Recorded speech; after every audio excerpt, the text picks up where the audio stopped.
الحمد لله نحمده ونستعينه ونستغفره ونصلي ونسلم على رسوله النبي الأمين الكريم. أما بعد، فأعوذ بالله من الشيطان الرجيم. بسم الله الرحمن الرحيم. قل لا أسألكم عليه أجرا إلا المودة في القربى ومن يقترف حسنة نزد له فيها حسنا. صدق الله مولانا العظيم. إن الله وملائكته يصلون على النبي يا أيها الذين آمنوا صلوا عليه وسلموا تسليما. درود شریف پڑھیے. اللهم صل على محمد وعلى آل محمد المبارك وسلم. الصلاة والسلام عليك يا سيدي يا رسول الله وعلى آلك وأصحابك يا حبيب الله. هو الحبيب الذي ترجى شفاعته لكل حول من الأحوال مقتحمين. ایک بار اور درود شریف پڑھیے تھا. اللهم صل على سيدنا ومولانا محمد وعلى آل سيدنا مولانا محمد بارك وسلم وسلم عليه. حمد و ثنا صلاۃ السلام کے بعد انتہائی واجب الاحترام میرے دینی اور یقینی بھائیوں، بزرگوں، دوستوں، معزز طلباء، آج محرم الحرام کا یہ جمعہ، اس کے لیے میں نے وہی آیت کریمہ جو گزشتہ جمعۃ المبارک میں نے تلاوت کی تھی، اس کے چند کلمات اور بھی اس کے ساتھ ملا کے میں نے تلاوت کی ہے. گرامی حضرات، اس آیت کریمہ میں اللہ رب العالمین نے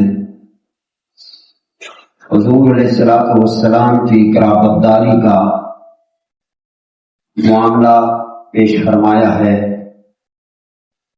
حضور علیہ السلام کے تعلق سے کچھ لوگوں نے آپس میں مشورہ کیا کہ حضور ہر وقت دین کی تبلیغ میں مصروف رہتے ہیں، لہذا آپ کی گھریلو ضروریات کو پورا کرنے کے لیے ہمیں کچھ اقدام کرنے چاہیے.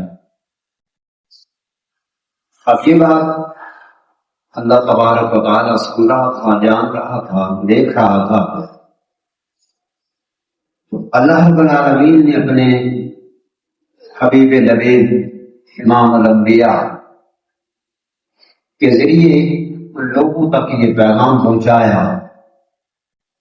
فرمایا کہ اے میرے پیغمبر، اے میرے معبود، اپنے غلاموں سے کہہ دے کہ میں اس دین کی تبلیغ پر تم سے کوئی اجرت نہیں مانگتا، سوائے اس کے کہ میری رشتہ داری کے ساتھ تم نے بھلائی کرنی ہے، محبت کرنی ہے، ان کی تعظیم کرنی ہے، اور اس کی خاطر اس بھلائی میں مزید خوبی کا اضافہ کرتے ہیں. گرامی حضرات، یہاں سے مراد اہل بیت مصطفیٰ کریم صلی اللہ تعالی علیہ وسلم سے محبت کرنا ہے. گزشتہ جمعۃ المبارک میں نے ایک پوری حدیث کے ذریعے آپ کے سامنے اس بات کو واضح کیا ہے کہ حضور علیہ السلام کے قرابت دار قوم ہیں، لیکن ہمیں اتنی بات کو بحیثیت مسلمان معلوم ہونی چاہیے، اور یہ ہمارے اوپر معلوم ہونا واجب ہے کہ حضور کے قرابت داروں کو ہم جانیں، ان کا تعارف ہو، ان کے نام مبارک مقدس نام ان کو آتے ہوں، ان کا حضور کے ساتھ نسبت اور تعلق کیا ہے. یہ ساری چیزیں ہماری دین کی ضروریات میں سے. لہذا میں نے جو پیش کیا اس کو تھوڑا سا دوہرا دیتا ہوں تاکہ آپ کو دوبارہ اس میں جو یاد نہیں رہا وہ یاد ہو جائے۔ حضور کے قرابت داروں میں سے میرے بھائی اور دوستوں جو علماء کرام نے ترتیب بیان فرمائی ہے اور قرآن مجید میں اسی طرح سے آئی ہے کہ سب سے پہلے تو حضور علیہ الصلوۃ والسلام کی ازواج مطہرات کون ہیں؟ حضور کی 11 ازواج مطہرات۔ کتنی؟ 11 ازواج مطہرات۔ زوجہ کہتے ہیں بیوی کو، ویسے عربی میں زوج کہتے ہیں جوڑے کو۔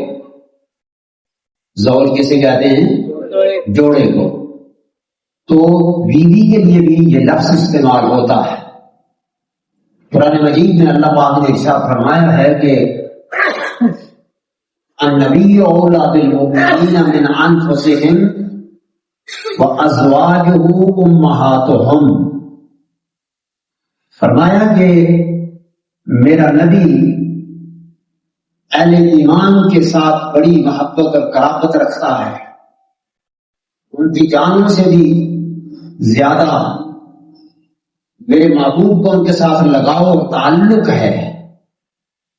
اور نبی کی بیویاں وازواجہ، اور اس کی بیویاں یعنی نبی کی ازواج جو ہیں امہاتہم،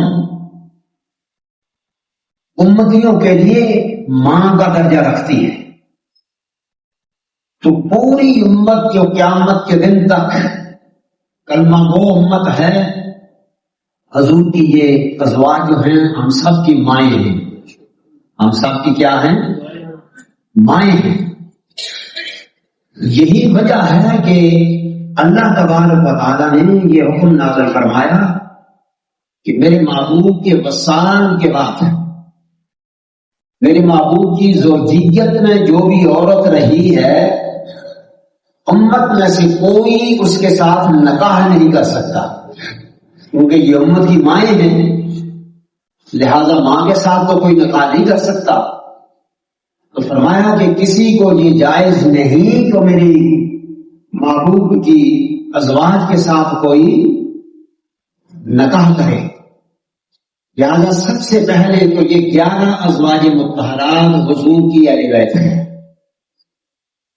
یہ 11 ازواج مطہرات حضور کی کیا ہیں؟ اہل بیت ہیں۔ پھر اس کے بعد اسی حدیث میں جو پچھلی دفعہ میں نے آپ کو سنائی تھی، اس حدیث میں جب صحابی سے پوچھا گیا کہ حضور کے قرابت دار کون ہیں، حضور کی اہل بیت کون ہیں، تو اس حدیث میں آپ سمجھ کے یاد رکھا یا نہیں رکھا، لیکن آپ ذرا میری طرف توجہ کریں، ان کو یاد رکھیں، یہ آپ کی ذمہ داری ہے، مومنانہ ذمہ داری ہے۔ آپ ایمان والے کس چیز کے ہیں کہ نبی سے نسبت رکھنے والے گھرانے کے تعلق سے یہ آپ کو معلوم نہیں ہے۔ یہ کتنی بڑی ایمان کی کمزوری ہے کہ حضور کے قرابت دار کے تعلق سے ہم نہیں جانتے۔ اب ایک جماعت یہ ہوگی ازواج مطہرات کی، دوسری جماعت جو صحابی نے اس حدیث میں بیان فرمائی آپ نے سنی کہ وہ 4 لوگ ہیں۔ کتنے لوگ ہیں؟ 4 لوگ۔ ان میں سے سب سے پہلے حضرت علی المرتضیٰ، کون؟ حضرت علی المرتضیٰ، اور آپ کی اولاد فاطمی جو حضرت فاطمہ الزہرا سے ہیں۔ آپ کی اور بھی ازواج ہیں جو ان میں سے ہیں، وہ اہل بیت سے نہیں، گو کہ وہ آپ کی وجہ سے سید ہیں، لیکن وہ اہل بیت میں نہیں، ان کا احترام، ان کے ساتھ محبت کے تقاضے ہیں، وہ بھی ہمیں پورے کرنے۔ لیکن جو اولاد حضرت فاطمہ الزہرا کے بطن پاک سے ہے وہ حضور کی اہل بیت ہے۔ تو پہلا کون ہوا؟ حضرت علی اور ان کی فاطمی اولاد۔ بات سمجھ آ گئی؟ نکلے پہلا گروہ امہات المومنین، دوسرا یہ 4 حضرت علی اور ان کی فاطمی اولاد، دوسرا حضرت عقیل اور ان کی اولاد، اور تیسرا جو ہے حضرت جعفر اور چوتھے جو ہیں وہ حضرت عباس حضور کے چچا. اور پھر ایک بار ذرا دوہرا لیں تاکہ آپ کو یہ یاد ہو جائے.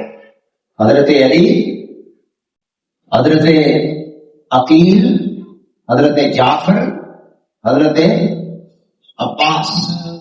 اب میں یہ کسی سے پوچھوں کوئی دوست دوہرا سکتا ہے؟ بہرحال یاد کر لیں، میں ایک بار پھر دوہرا دیتا. تو حضرت علی، حضرت عقیل، حضرت جعفر اور حضرت عباس، یہ وہ لوگ ہیں جن پر صدقہ حرام ہے. جن پر کیا؟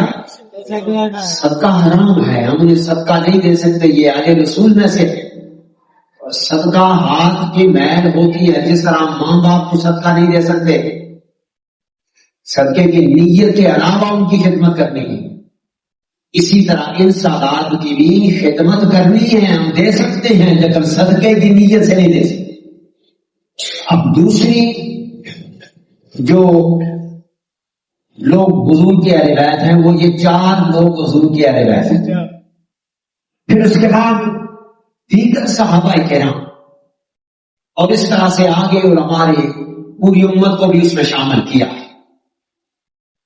اب آئیے دیکھتے ہیں کہ ان میں سے بھی حضور نے جن کو چنا ہے ان کی بات کرتے ہیں. اور وہ ہیں کہ جن کو حضور نے اپنی کملی چادر کا سایہ عطا فرمایا، جن پر حضور نے اپنی کملی کا، اپنی چادر کا سایہ اوپر عطا فرمایا. حدیث پاک میں آتا ہے حضور علیہ الصلوۃ والسلام آپ باہر تشریف لائے، آپ کے اوپر ایک چادر تھی، ایک کملی تھی. اتنی دیر میں حضرت امام حسن تشریف لائے یا حضرت امام حسین تشریف لائے. آپ علیہ الصلوۃ والسلام نے انہیں اپنی اس چادر میں رکھ دیا. پھر دوسرے صاحبزادے تشریف لائے، آپ نے ان کو بھی اس میں لپیٹ دیا.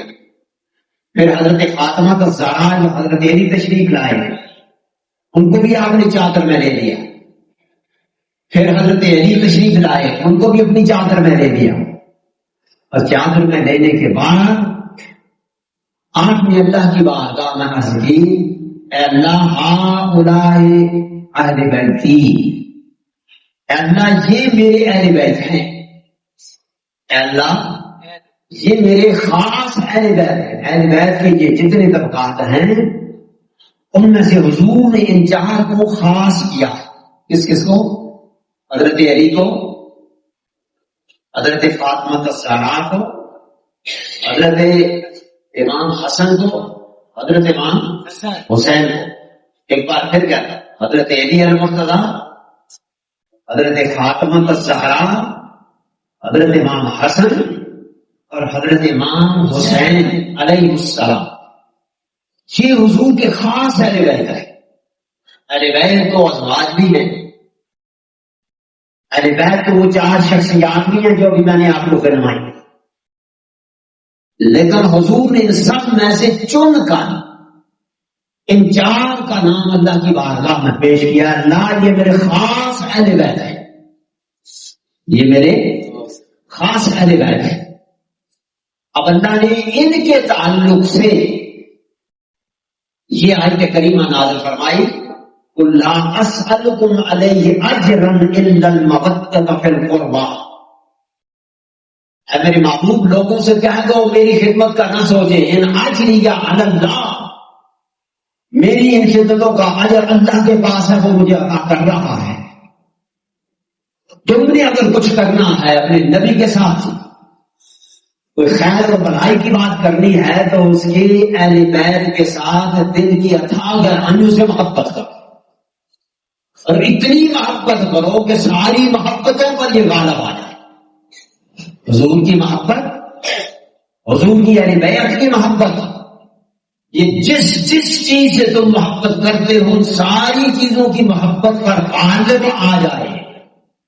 اتنی محبت کسی چیز کے ساتھ نہ ہو جتنی محبت حضور کے ساتھ اور حضور کی ان اہل بیت کے ساتھ.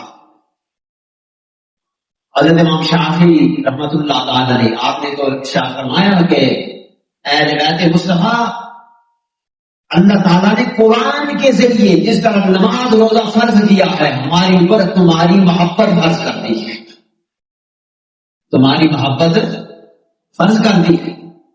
اب آئیے میں وہ کچھ باتیں ہیں جو آپ کے سامنے پیش کرتا ہوں۔ یہ میرے ہاتھ میں کتاب ہے گلدستہ اہل بیت، جس کو حضرت مولانا طارق جمیل صاحب بہت مشہور ہیں، آپ سب جانتے ہیں، تبلیغی جماعت میں بھی رہے ہیں، اب تو خیر ان کو ہم سے انہوں نے فارغ کر دیا کہ ہمارے کچھ قوانین ہیں، چاہے تم نے اللہ کے قانون پورے کیے ہیں، نبی کی سنتیں بھی پوری کی ہیں، مگر ہمارے کچھ قانون ہیں ان کی تم نے خلاف ورزی کی ہے تو انہوں نے فارغ کر دی۔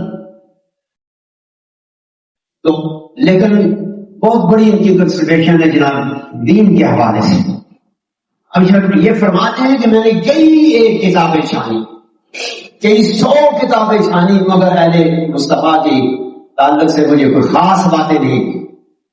اب میں آپ سے عرض کر دوں کہ میری ایک روٹین ہے ابھی کہ میں جب بھی کوئی حضور علیہ الصلوۃ والسلام کی کوئی خاص سیرت یا حضور کی اہل بیت کی سیرت پر کوئی بھی کسی عالم نے بھی کچھ لکھا تو میں نے کوشش کی کہ اس کو میں خرید لوں، میری لائبریری میں وہ چیز ہونی چاہیے۔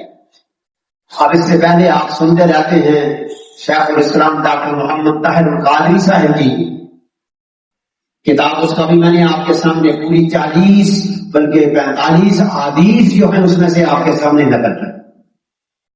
اب آپ کو بات یاد تو رکھتے نہیں ہے نا۔ اور پھر اس کے بعد ایک سیرت کی کتاب آئی 3 جلدوں پر مشتمل، میں نے وہ بھی خرید لی، وہ بھی میری لائبریری میں موجود ہے۔ پھر اس کے بعد حضرت پیر کرم شاہ صاحب کی آپ کی سیرت پاک آئی، میں نے اس کو بھی خرید لیا، وہ بھی میری لائبریری کے اندر موجود ہے۔ اسی طرح سے اب ایک اور ہمارے مفتی ضیاء صاحب ہیں، کوئی فیاض صاحب، انہوں نے لکھا آل رسول کا خاندان، خاندان آل رسول، خاندان اہل بیت رسول، اس نام سے میں نے وہ 2-3 کتابیں، وہ میرا خیال 2,500 3,000 کی وہ ملی ہے، میں نے وہ بھی خرید لی، میری لائبریری میں ہوں۔ بھائی پڑھنے ہوں گی یا نہ پڑھنے ہوں گی، کم از کم یہ خزانہ تو ہمارے گھر میں ہونا چاہیے نا، ان مقدس ہستیوں کا ذکر تو ہمارے گھروں میں ہونا چاہیے نا۔ اب یہ دیکھیں یہ کتاب میرے سامنے آئی، میں نے اس کتاب کو بھی اس لیے خرید لیا کہ اس کو گلدستہ اہل بیت حضور علیہ الصلوۃ والسلام کی اہل بیت کے ذکر سے آپ نے مزین کیا، میں نے اس کو بھی خرید کے اپنے گھر میں رکھ دوں۔ میں نے چاہا اس میں سے ایک چیپٹر آپ کے سامنے بھی آتا، آپ کو بھی برکت حاصل ہو جائے اور مجھے بھی اس کی برکت حاصل ہو جائے۔ لہٰذا آپ دوسروں سے گزارش ہے کہ آپ اپنی دولت ضائع کرتے رہتے ہیں، جہاں نہیں خرچ کرنی وہاں بھی خرچ کرتے رہتے ہیں۔ ایک مہربانی کیا کریں، اگر آپ کے پاس کچھ اس طرح سے خرچ کرنے کا کوئی معاملہ آ جائے تو مجھ سے پوچھ لیا کریں گی، آپ کو کوئی کتاب چاہیے، اس کا فائدہ آپ کو ہی ہوگا، اس کا فائدہ آپ کو ہی ہوگا۔ کوئی سیرت کی کتاب ہے، کوئی تفسیر کی کتاب ہے، کوئی فقہ کی کتاب ہے، کچھ اس میں بھی تو خرچ کریں، چلے مجھے نہ لے کے دیں، کم از کم اپنے گھر میں رکھیں، کیا اپنے گھر میں رکھنے کے لیے جو آپ ورثہ چھوڑیں گے نا، ورثہ اپنا، اس میں کم از کم چند ایک کتابیں حضور اور حضور کے اہل بیت کی سیرت پر بھی چھوڑ دیں، اور جب تک ان کو پڑھا جاتا رہے گا آپ کو اجر و ثواب اس کا ملتا رہے گا۔ کتابیں رکھیں اپنے گھر میں، لائبریری بنائیں، یہ بہت بڑی برکت کی بات ہے۔ تو آپ نے یہ لکھا ہے، فرماتے ہیں کہ اہل سنت والجماعت اہل بیت اقدام سے محبت کرتے ہیں اور ان کی تقریب بجا لاتے ہیں، کیونکہ ان سے محبت اور ان کا اکرام و اعزاز اللہ کے رسول سے محبت اور اکرام کی مانند ہے۔ یعنی جس نے ان کی محبت، ان کے ساتھ محبت کی، اس نے گویا رسول اللہ سے محبت کی، جس نے ان کی عزت کی اس نے گویا رسول اللہ سے عزت کی۔ تو آگے ایک حدیث لکھتے ہیں، فرماتے ہیں کہ یہ حدیث بھی میں نے آپ کو پہلے سنائی ہے، شیخ الاسلام کی وہ جو سیرت کی کتاب ہے اس میں بھی یہ ہم نے پڑھی تھی آپ کے سامنے۔ حضور کا ایک فرمان لکھتے ہیں، فرماتے ہیں کہ حضور نے فرمایا ادبوا اولادکم، اپنی اولادوں کو سکھلاؤ، اپنی اولادوں کو سکھلاؤ. بات سمجھ آ رہی ہے کہ نہیں؟ اپنی اولادوں کو سکھلاؤ. ثلاث خصال، 3 چیزیں. کتنی چیزیں؟ اپنی اولادوں کو 3 چیزیں سکھلاؤ. یار اور بہت کچھ سکھلاتے ہو، بہت کچھ بتاتے ہو، فرمائے یہ 3 چیزیں ان کو سکھلاؤ. کیا سکھلاؤ؟ حب نبی. یہ کون؟ تمہارے نبی امام الانبیاء کی محبت اپنی اولادوں کو سکھلاؤ. کتنے دوست ہیں کہ جنہوں نے اپنے گھر میں کبھی حضور کا تذکرہ اپنی اولاد کے سامنے کیا؟ کتنے دوست؟ لیکن معمولی بات نہیں ہے، بہت بڑی بات ہے اور بہت بڑی ہماری خامی ہے، کمزوری ہے ایمان کی. ہم گھر میں دین کی بات کرتے ہی نہیں. کبھی ہمارے گھر میں دین کی بات نہیں ہوئی، کبھی بھی. اب یہ مسلمانوں کے گھر ہے، کون کہے گا یہ مسلمانوں کا گھر ہے جس میں دین کی بات ہوتی ہی نہیں ہے؟ کوئی بچہ خود ہی نماز پڑھنے لگ گیا تو چلو جی نماز پڑھ، یا پھر زیادہ سے زیادہ جی بچے کو کیا ہوگی مسجد میں قاعدہ پڑھا، اور وہ بھی اس میں بھی ہماری دین کی جو محبت ہے وہ پتہ چلتی. صرف سکون جائے بچہ تو بوٹ بھی پالش کرے، کپڑے بھی نئے پہنے، نہائے غسل بھی کرے، ٹھیک صاف ستھرا ہو کر جائے، گندا لباس پہن کے نہیں جانا. اب مسجد میں جب جائے گا تو آپ آگے کبھی مشاہدہ کرنا، مغرب کے بعد بچے ہمارے پاس آتے ہیں، ادھر بھی آتے ہوں گے، ذرا آپ آ کے دیکھنا کہ بچوں کی حالت کیا ہوتی ہے. سکول کی ٹائی تو ضروری ہے مگر مسجد میں آنے کے لیے سر پر ٹوپی ضروری نہیں. واہ مسلمان واہ، کیا محبت ہے تمہاری دین کے ساتھ، کیا ادب ہے تیرا مسجد کا، کیا ادب ہے تیرا قرآن کے پڑھنے کا. انا للہ کے سوا کچھ میں کہہ نہیں سکتا.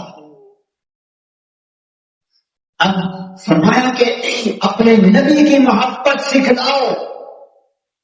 جب ہم نے خود ہی نہیں سیکھی نبی سے محبت کا کیا تقاضا؟ 20-25 سال سے کئی موضوع میں نے اس پر بیان کی، 10 سے مس نہیں ہوئے ہمارے قلب و اذہان.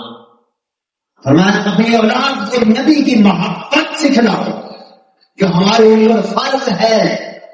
اور حضور نے فرمایا کہ لا یؤمن احدکم حتی اکون احب الیہ من والدہ وولدہ والناس اجمعین. تم میں سے کوئی اس وقت تک مومن نہیں ہو سکتا، ہزار نمازیں پڑھے، 1000 روزے رکھے، حج عمرے کرتا رہے، مومن نہیں ہو سکتا جب تک وہ مجھ سے اتنی محبت نہ کرے کہ اس کی ہر محبت پر میری محبت غالب آئے. مومن نہیں ہو سکتا. آپ ذرا بتائیں کہ ہم کتنے کچھ مومن ہیں. یہ پیمانہ آپ کے پاس آ گیا ہے تو فرمایا نبی کی محبت سکھلاؤ. بیٹا ہاتھ دھو. کس طرح سکھلائیں؟ ذرا سنیں نا میری بات سنیں. بیٹا آپ کھانا کھانے لگے ہاتھ دھو کے آؤ، میرے نبی کی سنت ہے. کیسے سکھلانا ہے؟ کھانا کھانے لگے ہیں میرے نبی کی سنت ہے ہاتھ دھو کے آؤ. بیٹا بیٹھ جاؤ، ابھی بسم اللہ کر کے شروع کر، سیدھے ہاتھ سے نوالا توڑو، یہ میرے نبی کی سنت ہے. بیٹا اپنے منہ کے آگے سے کھاؤ، دوسرے کے منہ کے آگے سے نہیں کھانا، یہ میرے نبی کی سنت ہے. بیٹا چھوٹا نوالا لینا، اسے چھوٹا کر کے آگے کر کے گلے سے نیچے اتار کے دوسرا نوالا لینا، یہ میرے نبی کی سنت ہے. میرے نبی کی سنت ہے کھانا کھانے سے پہلے پانی پی لو، یہ میرے نبی کی سنت ہے. ہمیں نبی کی محبت کیسے سکھلانی ہے؟ کھانا کھا چکے بیٹا پلیٹ کو صاف کرو. میرے نبی نے فرمایا ہے جس نے پلیٹ کو صاف کیا وہ برتن بھی اس بندے کے لیے دعا کرتا ہے، اللہ جس طرح مجھے اس نے سب صاف کیا ہے اس کی قبر کو بھی صاف کر دے، اس کے دل کو بھی صاف کر دے. یہ میرے نبی کی سنت ہے. بھئی یہ تو کہہ سکتے ہیں نا ہمیں قرآن کی آیتیں اگر نہیں آتی، حدیثیں نہیں آتی، یہ پنجابی تو آپ کو آتی ہے نا، پنجابی تو آتی ہے. کھانا کھا کے میرے بیٹا الحمدللہ کہنا ہے. کیا کہنا ہے؟ الحمدللہ کہنا ہے. یہ میرے نبی کی سنت ہے. اور اللہ نے فرمایا لئن شکرتم لازیدنکم، اگر تم میری نعمتوں کا شکر ادا کرو گے. ہم نے کھانا کھایا یہ اس کی نعمت ہے، ہم نے شکر ادا کرنا ہے. کیسے شکر ادا کرنا ہے؟ الحمدللہ کہنا ہے، بسم اللہ سے شروع کرنا ہے، الحمدللہ کہنا ہے. یہ میرے نبی کی سنت ہے. یار یہ تو اپنی اولادوں کو سکھا سکتے ہو نا، نبی کے نام سے، نبی کے ریفرنس سے. تو فرمایا اپنے نبی کو، نبی کی محبت اولاد کو سکھاؤ. میرے بیٹا میری بیٹی کبھی بھی میرے نبی ننگے سر کہیں بھی نہیں گئے. اب تو مسجد میں گھس جاتے ہیں ننگے سر، نماز بھی ننگے سر پڑھ لیتے ہیں. کہاں سے یہ نبی کی سنت ثابت ہے کہ ننگے سر نماز پڑھ لی جائے؟ کچھ بدبخت اور دین بیزار لوگوں نے یہ بات مشہور کر دی ہے، اور اس ننگے سر بھی جو ہے وہ نماز ہو جاتی ہے، ننگے سر بھی نماز ہو جاتی ہے. کہاں نے لکھا ہے جو بندہ ننگے سر گلیوں میں گھومتا ہے، عدالت کو اگر گواہ اس طرح کا پیش ہو جائے، اس کی گواہی جج قبول نہیں کرے، شریعت میں اس کی گواہی قبول نہیں ہے. جو ننگے سر گھومتا میرے نبی کی سنت کو چھوڑ کے عدالت میں گواہی دینے کے لیے آ گیا، اس کی گواہی قبول نہیں ہے. اور ننگے سر والے پر نبی نے فرمایا کہ شیطان دولے مارتا. بچے کو کہیں بیٹا سر پر ٹوپی رکھ، میرے نبی کی سنت ہے، نبی کی محبت سکھلانی ہے. نبی کی سنت ہے. بیٹی کو کہیں فاطمہ الزہرا کی سنت ہے، پورے کپڑے پہننے ہیں، سر کو ننگا نہیں کرنا ہے. جہاں کہیں بھی جائے، کتنی بڑی شادی ہو، بھائی کی شادی کیوں نہ ہو، سر ننگا نہیں کرنا ہے. کپڑے باریک نہیں پہننے ہیں، وہ ننگی ہے عورت. میرے مصطفیٰ نے فرمایا جس نے کپڑے باریک پہنے، کل قیامت کے دن جنت تو دور کی بات ہے، وہ جنت کی خوشبو بھی نہیں سوچ سکتے. اس نے اپنے بدن کو ننگا کر دیا ہے. میرے آقا نے فرمایا قیامت کے قریب عورتیں بختی اونٹ کی طرح ان کے بال کھلے ہوئے ہوں گے، ایسے ایسے ایسے ایسے اور بال ہی ٹھیک کرتی رہتی. اور دنیا میں ابھی آپ سے بے خبر میرے بال کی ایسے ہو جائیں ٹھیک ہو جائے. 3 لوگوں کو جہنم لے جائے گی عورت، باپ کو، بھائی کو اور خامد کو. اس لیے لے جائے گی کہ ان تینوں نے اسے نبی کی محبت اور نبی کی سنت نہیں سکھلائی. فرمایا نبی کی محبت، پھر فرمایا نبی کی اہل بیت کی محبت. یا نبی کی اہل بیت کی محبت، حضور کی ازواج کی محبت، کہ ہماری مائیں ہیں وہ، ان کی محبت. ماں کے ساتھ محبت بہت بڑا خزانہ ہے. جس کو اپنی ماں کے ساتھ محبت ہو، جس کے قدموں کے نیچے جنت ہے، ماں کے ساتھ. پھر حضور کی اہل بیت کے ساتھ سادات کی محبت، حضور کی اہل بیت کی محبت. حضور نے دعا فرمائی، دعا یہ فرمائی اللہ جو ان سے محبت کرے میں بھی ان سے محبت کرتا ہوں، والا تو بھی ان سے محبت کر. جو حضور کی اہل بیت سے محبت کرتے ہیں. پھر تیسری چیز یہ ارشاد فرمائی وقراءۃ القرآن، اور لوگوں اپنے بچوں کو قرآن کی تلاوت کرنا سکھلاؤ. اپنے بچوں کو قرآن کی تلاوت کرنا سکھلاؤ اور قرآن پڑھنے کا شوق دلاؤ.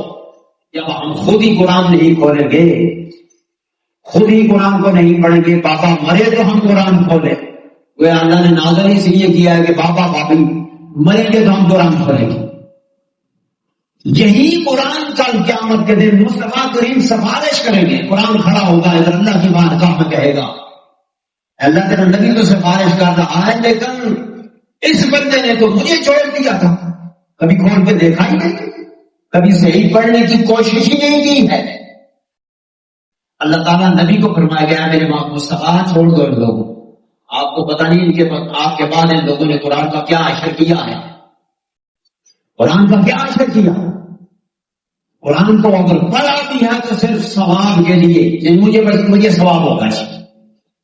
یہ نہیں سوچا کہ قرآن کیوں اللہ نے ہمارے پاس بھیجا، یہ میری زندگی کا قانون ہے، اس کے قانون پر میں نے زندگی میں چلنا ہے، اس کے حرام کو حرام کرنا ہے، اس کے حلال کو حلال کرنا ہے. تو ہماری تیسری چیز جو ہے وہ کیا ہے؟ قرآن کی تلاوت ہے. کتنے لوگ ہیں جو قرآن کی تلاوت صحیح کر سکتے ہیں؟ کبھی اس کمزوری کا اور اس نقصان کا کسی کے ضمیر نے ملامت کی ہے کہ میری قرآن کی تلاوت ٹھیک نہیں ہے، میں اس کا بندوبست کروں؟ اس وقت تو تمہارے گاؤں کے کونے کونے میں ایسے لوگ موجود ہیں جو قرآن صحیح پڑھتے ہیں اور اس کے صحیح پڑھاتے ہیں. آپ کے بچے پھر بھی ان ماسیوں کے پاس جا رہے ہیں، ان کے پاس بھی آگے پڑھتے ہیں جن کا قرآن خود سے صحیح نہیں. یہ ظلم، آپ ظلم پر ظلم کر رہے ہیں. میرے بھائیوں آنکھیں کھولو، دین کا علم حاصل کرو، دین سے محبت پیدا کرو، دین کے ساتھ جڑ جاؤ. ہماری گمراہی کا سبب یہی ہے کہ ہم نے، میرے مصطفیٰ نے فرمایا تھا، میں 2 چیزیں چھوڑے جا رہا ہوں. انتارک فیکم الثقلین، 2 چیزیں چھوڑے جا رہا ہوں. ان دونوں چیزوں سے جڑے رہو گے تو پھر کبھی گمراہ نہیں ہو سکو گے. ہم میں سے ہم کتنے جو ہیں وہ گمراہ نہیں ہیں، گمراہ میں کتنے ڈوب چکے ہیں. ہمیں اس کا احساس ہی نہیں کہ ہم گمراہی کی طرف دوڑے چلے جا رہے ہیں، اولادیں دوڑی چلی جا رہی ہیں، مگر ہمیں قطعاً اس چیز کا احساس نہیں کہ ہم کیا کر رہے ہیں. اللہ اور اللہ کا رسول اور اللہ کا قرآن کیا کہہ رہا ہے؟ قرآن کہتا ہے این تذہبون، اور لوگوں کہاں جا رہے ہو، کدھر جا رہے ہو، غرق ہو جاؤ گے، واپس آؤ واپس آؤ. قرآن ہمیں بلاتا یار کم از کم اور کچھ نہیں کر سکتے تو جیسے پڑھ سکتے ہو صبح اٹھ کے تھوڑا سا قرآن تو روز پڑھ لیا کرو. ہو سکتا ہے ہو سکتا ہے یہ. اور آج کے بعد جس بندے نے صبح اٹھ کے قرآن کو کی زیارت نہ کی، قرآن کو نہ پڑھا، میں سمجھتا ہوں سب سے بڑا بدبخت وہی ہوگا جنہیں قرآن پڑھا ہے اور اونچی جگہ پر رکھا ہوا ہے، اس کی مٹی جھاڑے. اور صبح اٹھ کے آپ سب سے پہلے آپ نے نماز پڑھنی ہے. اگر نبی سے محبت کرتے ہو، نبی کی آن سے محبت کرتے ہو، دین سے محبت کرتے ہو، اللہ سے محبت کرتے ہو، آپ کی 5 وقت کی نماز ضائع نہیں ہونی چاہیے. اس سے بڑا بدبخت کوئی نہیں ہے کہ جس کی نماز ضائع ہو جائے. کیا مسلمان ہے؟ کس چیز کا مسلمان ہے؟ اور نماز کے بعد اس قرآن مقدس کی تلاوت جتنی آپ کے پاس ٹائم ہے، جتنا ٹائم ہے ہو سکے تو معنی کے ساتھ پڑھو. اس وقت آپ کی بچیاں قرآن مجید کے معنی پڑھ رہی ہیں. جن جن کے گھر بچیاں ہمارے پاس پڑھتی ہیں ان سے پڑھو، بیٹا کتنا پڑھا ہے وہاں پر ہم کو پڑھاؤ. ساری حجتیں آپ کے اوپر پوری ہو چکی. اب بھی اگر آپ اس طرف توجہ نہ کریں، قیامت کے دن آپ کو کوئی چھڑانے والا نہیں ہوگا. قیامت کے دن آپ کی کوئی سفارش کرنے والا نہیں ہوگا. اس رحمت للعالمین کی سفارش کو بھی رد کر دیا جائے گا. معمول چھوڑ دو ان کو، آپ کو نہیں پتا کہ ان لوگوں نے تیرے بات کیا کیا. کیا آپ ان لوگوں میں شامل ہونا چاہتے ہیں؟ ان لوگوں کے ساتھ میں کھڑا ہونا چاہتے ہیں؟ نہیں میرے بھائیوں، میرے دوستوں، میں چاہتا ہوں میرے مقتدی آپ میں سے کوئی بھی جہنم نہ چاہے. آپ سب، میرا جی چاہتا ہے بلا حساب و کتاب جنت نہ چاہے. قبول ہے آپ کو کہ نہیں؟ امین کہیں نا.